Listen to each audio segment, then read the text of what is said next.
देश की राजधानी दिल्ली में एक बार फिर कोरोना के रिकॉर्ड मामले आने लगे हैं। इसके बाद सवाल यह उठने लगा है कि क्या राजधानी दिल्ली में कोरोना की तीसरी वेव यानी कि तीसरी लहर आ चुकी है, तब जबकि पूरे देश में हर दिन कोरोना के आंकड़े घट रहे हैं और इस बात को लेकर उम्मीद जताई जा रही है कि शायद अब भारत बेहतरी की दिशा में बढ़ रहा है। राजधानी में कोरोना के केसेस बढ़ने का मतलब क्या है, हमारे साथ इस वक्त बात करने के लिए हैं एम्स के निदेशक डॉक्टर रणदीप गुलेरिया। डॉक्टर रणदीप गुलेरिया, स्वागत है आपका आज तक पर। नमस्कार सर, क्या ये कह सकते हैं कि दिल्ली में कोरोना की थर्ड वेव आ गई है? हम ये कह सकते हैं कि थर्ड वेव आ गई है या सेकेंड वेव जो है वो और ज़्यादा बढ़ गई है, क्योंकि सेकेंड वेव कुछ हद तक कम हुई थी लेकिन उसके बाद एकदम केसेस बढ़ने लगे।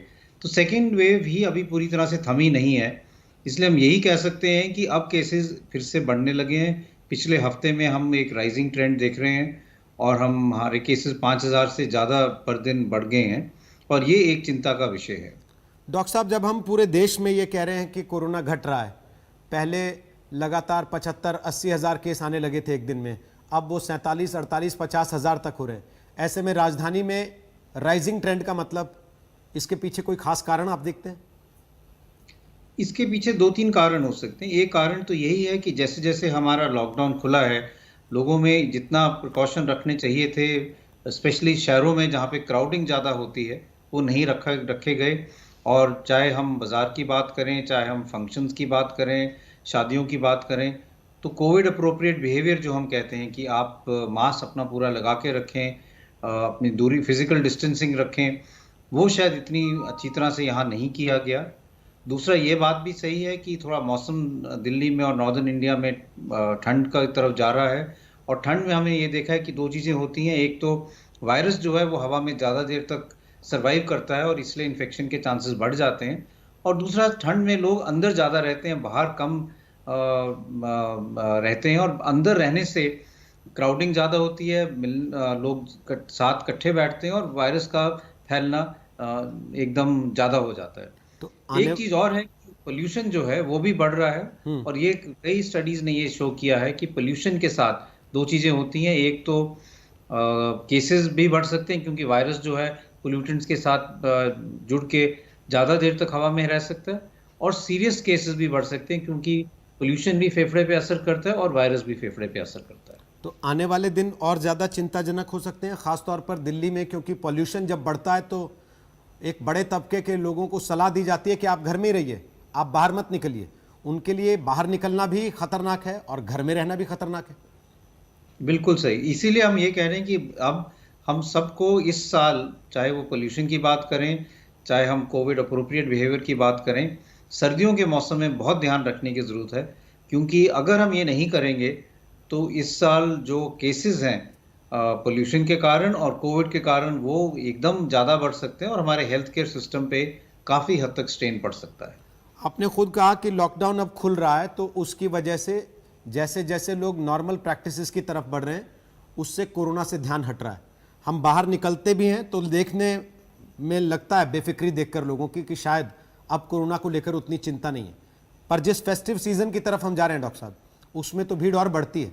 ऐसे में डॉक्टर गुलेरिया क्या टिप्स देंगे लोगों को? सबसे पहले तो मैं ये कहना चाहूँगा कि अभी कोविड ख़त्म नहीं हुआ है, कोविड के हम अभी एक्चुअली बिल्कुल बीच में हैं। इसलिए ऑल्दो लॉकडाउन खुल रहा है क्योंकि इकोनॉमी भी चलनी है, लोगों का रोजगार भी चलना है, इसका ये मतलब नहीं कि हम बिल्कुल बेफिक्र हो जाएं और उस टाइम पे आ जाएं जैसे हम प्री कोविड एरा में थे। अभी कोविड बिल्कुल हमारे यहाँ है और कोविड बढ़ने के चांसेस, और हम यूरोप में देख रहे हैं कि केसेस बढ़ रहे हैं। और अगर हम कुछ और देशों की तरफ ध्यान दें, चाहे हम न्यूजीलैंड की बात करें या फिर हम ताइवान की बात करें, वियतनाम की बात करें, साउथ कोरिया की बात करें, वहाँ पे केसेस नहीं बढ़ रहे। तो इन दोनों एरियाज में फ़र्क क्या है? फ़र्क ये है कि इन जहाँ पे केसेस नहीं बढ़ रहे, वहाँ पे लोगों ने अभी तक भी अपना ध्यान कोविड से नहीं छोड़ा है। चाहे वो मास्क लगाने की बात हो, जब भी लोग बाहर जाते हैं हमेशा वो मास्क लगा के रखते हैं, चाहे वो अपना फिजिकल डिस्टेंस की बात हो, और चाहे वो नॉन एसेंशियल जो चीज़ें वो नहीं करते। जैसे अगर आपको बाहर जाने की ज़रूरत नहीं है, मार्केट जाने की ज़रूरत नहीं है, तो आप मत जाइए, आप घर पे रहिए। अगर हम ये सारे काम करेंगे तो कोविड जो है वो हमारे कोविड के केसेस नहीं बढ़ेंगे और हम अपना घर का और इकोनॉमी का काम जो है वो साथ साथ कर पाएंगे। लेकिन अगर ये सब चीज़ें भूल जाएंगे तो जैसे यूएस में या यूरोप में हो रहा है, एक और बड़ी सी वेव आएगी और बहुत ज़्यादा केसेस हमारे यहाँ हो जाएंगे।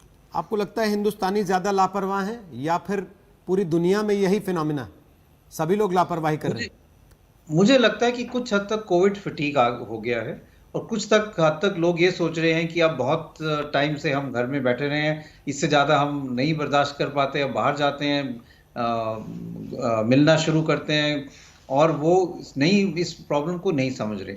दूसरा चीज़ ये है कि अब स्पेशली जो यंगर जनरेशन है, वो ये सोचते हैं कि कोविड तो एक मामूली बीमारी है, अगर हमें हुआ तो हमें माइल्ड सा जुकाम नज़ला बुखार होगा और हम ठीक हो जाएंगे। वो ये नहीं समझते कि कुछ ऐसे यंग लोग हैं जो हमारे हॉस्पिटल में हैं, जो वेंटिलेटर पे हैं, अपनी जान के साथ मतलब जान के साथ जूझ रहे हैं कि उनके मोर्टेलिटी ज़्यादा है। सिमिलरली जो यंग लोग हैं वो वायरस को अपने घर में ले जाते हैं, और घर में फिर उनके पेरेंट्स हैं, बुजुर्ग लोग हैं, उनमें इन्फेक्शन हो जाती है और उनमें डेथ रेट ज़्यादा है। इसलिए ये गलत धारणा है कि अगर हम यंग हैं हमें माइल्ड इन्फेक्शन होगा और इसलिए हमें कुछ करने की ज़रूरत नहीं है। लेकिन उस दौर में डॉक्टर साहब जब देश में इस बात को लेकर अब चर्चा होने लगी है कि स्कूल खोल देने चाहिए, कुछ जगह पर 9वीं से 12वीं तक के स्कूल खोल भी दिए गए हैं, छोटे बच्चे जो ऑनलाइन क्लासेस कर रहे हैं घर से, उनको भी एक किस्म का फटीग होने लगा है, वो इंटरनेट फटीग है, वो स्क्रीन फटीग है। उन सारी परिस्थितियों में कोरोना से भी लड़ना और इस फटीग से भी लड़ना, इनमें बैलेंस कैसे बिठाएं? यही सबसे बड़ा चैलेंज है, और हमारे लिए हॉस्पिटल में एक और चैलेंज है कि इसके साथ हम नॉन कोविड के केसेस तो बढ़ ही रहे हैं, लेकिन इतने महीनों से जो नॉन कोविड पेशेंट्स हैं उन पे इतना ध्यान नहीं हम दे पा रहे हैं। उनको भी हम कब तक ध्यान नहीं, उन पे ध्यान ना दें। तो non Covid care, Covid care hospitals में, और हॉस्पिटल के बाद जैसे आपने स्कूल या कॉलेजेस की बात की, उनका कोर्स सफ़र कर रहा है। हमारे जो एमबीबीएस के स्टूडेंट्स हैं, अब वो सारा कुछ तो ऑनलाइन नहीं सीख सकते। कुछ हद तो वार्ड में उनको पेशेंट के साथ इंटरेक्ट करके ही सीखना है। कुछ को एनाटमी जो है, फिजियोलॉजी है, वो हॉस्पिटल में आके या कॉलेज में आके सीखनी है। तो इस सारी चीज़ों को हम कैसे करें और कोविड को भी दूर रखें, ये सबसे बड़ा चैलेंज अब आगे कुछ महीनों में होने वाला है। वैक्सीन को लेकर कोई उम्मीद है? वैक्सीन एक उम्मीद है, तो उम्मीद जो हमारे यहाँ है, 2-3 उम्मीदें हैं। एक तो वैक्सीन है, और हम यही चाह रहे हैं कि वैक्सीन जितना जल्दी हो आए और जितना जल्दी हो वो लोगों को लगे, जिससे कुछ हद तक कोविड में के कंट्रोल आए, कुछ नई दवाइयाँ आए जिससे हमारी मोर्टेलिटी कम हो, और हम ये कह पाएँ कि ये जो नई दवाई एंटीवायरल नहीं आए तो ये यूज़फुल रहेंगी। तो हम अगले कुछ महीनों में यही उम्मीद करते हैं कि वैक्सीन भी हमारे देश में आ जाए, और कुछ और स्टडीज़ हैं जो ये कह पाएँ कि ये जो दवाइयाँ हैं, नई मेडिसिन आएँ जो बेटर कंट्रोल कर पाएँ इस इन्फेक्शन को। डॉक्टर साहब, एक रिसर्च ये कहती है 2019 में भारत में 1.6 मिलियन डेथ्स, मौतें, वो एयर पॉल्यूशन की वजह से हुई हैं। इसका मतलब ये है कि एयर पॉल्यूशन कोरोना की तुलना में कहीं ज़्यादा घातक और हमेशा से मौजूद हमारे आसपास रहा है। अब जबकि ये दोनों चीज़ें पैरेलली होंगी, एयर पॉल्यूशन से भी लड़ना है और कोरोना से भी लड़ना है, तो ख़ास तौर पर बड़े बुजुर्गों के लिए आप क्या सलाह देना चाहेंगे, जो उम्र दराज लोग हैं, जिनको ज़्यादा असर करता है पॉल्यूशन का फैक्टर? तो पहली चीज़ तो मैं ये कहना चाहूँगा कि अगर वो जो हमारे बुजुर्ग लोग हैं या जिनको कोमॉर्बिडिटीज़ हैं, अगर बाहर जाना ज़रूरी नहीं है तो वो बाहर ना जाएं। अपने आप को बिल्कुल घर में रखें, और स्पेशली अगर एयर क्वालिटी ख़राब है, आजकल तो सारे देश में एयर क्वालिटी मॉनिटर्स लगे हुए हैं, आप ऐप भी हैं, आप देख सकते हो कि आप जहाँ रह रहे हैं, आप जहाँ जा रहे हैं, वहाँ पे एयर क्वालिटी कैसी है। अगर एयर क्वालिटी ख़राब है तो आप बाहर ना जाएं, घर के अंदर ही रहें। अगर जाना ज़रूरी है तो दिन में जाएं जब धूप निकल गई है, जिससे थोड़ा सा पोल्यूशन जो है वो ऊपर उठेगा, तो ग्राउंड लेवल पोल्यूशन कम होगा। और दूसरा, अगर बाहर जाएं और अगर ज़रूरी है तो अपना मास्क ज़रूर लगा के रखें और फिजिकल डिस्टेंसिंग रखें, और जब भी अगर किसी चीज़ को हाथ लगाएं तो हैंड सैनिटाइजर से अपने हाथ ज़रूर साफ करें। आपको लगता है भारत कोरोना का पीक देख चुका है या अभी और आशंका है कुछ?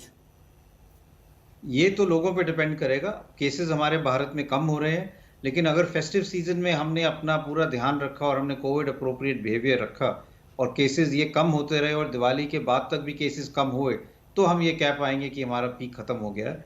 लेकिन अगर इसी तरह से और जगह भी केसेस बढ़ने शुरू हुए जैसे दिल्ली में हुए हैं, तो फिर अभी एक और पीक आ सकता है। तो हमें अभी अगले कुछ हफ्तों के लिए बहुत सतर्क रहने की जरूरत है। बहुत से लोगों को लगता है, एक भावना है कि भाई जिसको एक बार हो गया उसको दोबारा नहीं होगा कोरोना, लेकिन दुनिया में ऐसे केसेस भी देखे हैं हमने जिसमें दोबारा हुआ है कोरोना।